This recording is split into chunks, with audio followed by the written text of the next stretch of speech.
Okay, I wanted to talk about solving three equations with three unknowns.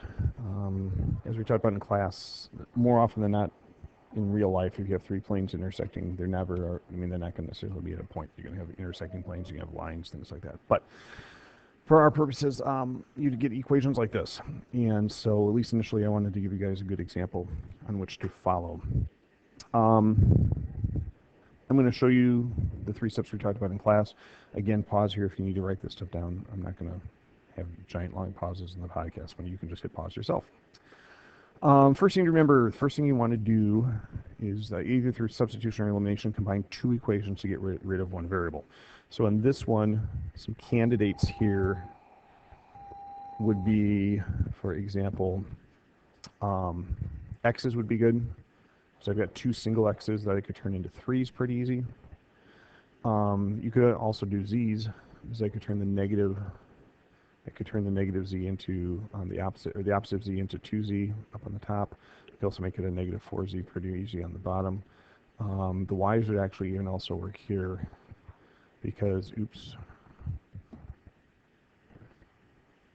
the y's would actually also work. I just did it again. Let's do this. We'll circle it. Because you could turn the negative y on the bottom, the opposite of y on the bottom, into 3y pretty easily, or negative 2y pretty easy as well. So either's fine. Since we got the x's in front, let's go ahead and do that. That might be the easiest way to deal with it. So the first thing I'm going to do is I'm going to pull two of these equations. I'm going to pull these two together.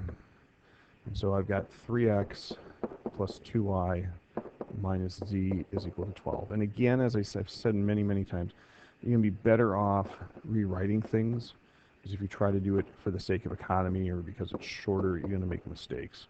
And when people make mistakes, then you're going to have issues with things. And again, you're going to miss a negative sign, that type of thing. So to eliminate this, I'm going to multiply this through by 3. So then my new set of equations are going to be 3x plus 2y minus z is equal to 12. And the opposite of 3x minus 3y plus 12z is equal to 9. Add those up. The x's go away. I have negative 1y left, and then so the opposite of y plus 11z is equal to 21. So that's one equation. Now, coming back here, the second step is you're going to do a different combination of two. So we're not going to pick those same two equations. You can pick one of the same and the other one that we haven't used yet. And you're going to do the same thing, but you're going to try to get rid of the important part is get rid of the same variable. Oftentimes people try to say, oh, look, I can add these to get, I can add these two together and get rid of the y's, and then they're wrong. So like, for example, here, I'm going to take this one and this one. So I have x minus 3y minus 2z is equal to negative 3, and the opposite of x minus y plus 4z is equal to 3. So again, here, now we want to get rid of the x's. Why? Because we got rid of the x's here. So even though something may look better, you need to get rid of the x's, or whatever the same variable which you have there. So here, again, the x's are going to go away. And then you're going to have the y's. So I have a negative 4y plus 2z is equal to 0.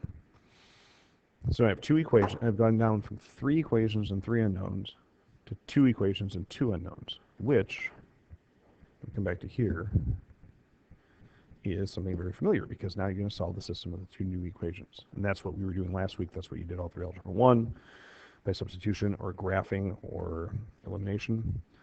So now, I'm going to bring this down over here. So now my new system is going to be this.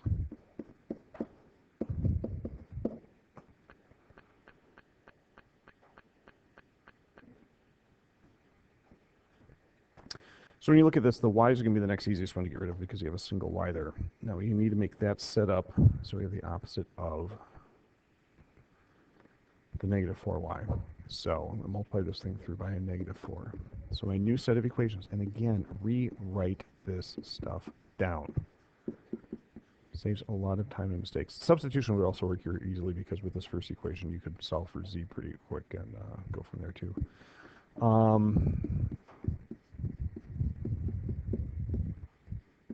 So you get that.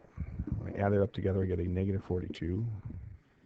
Z is equal to negative 84.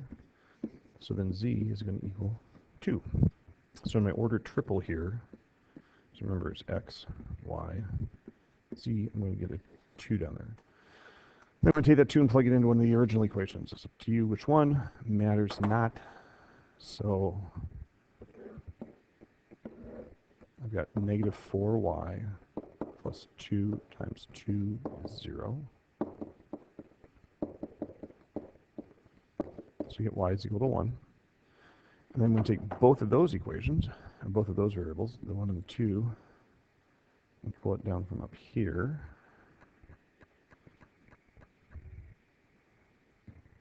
So let's see, I've got y and z.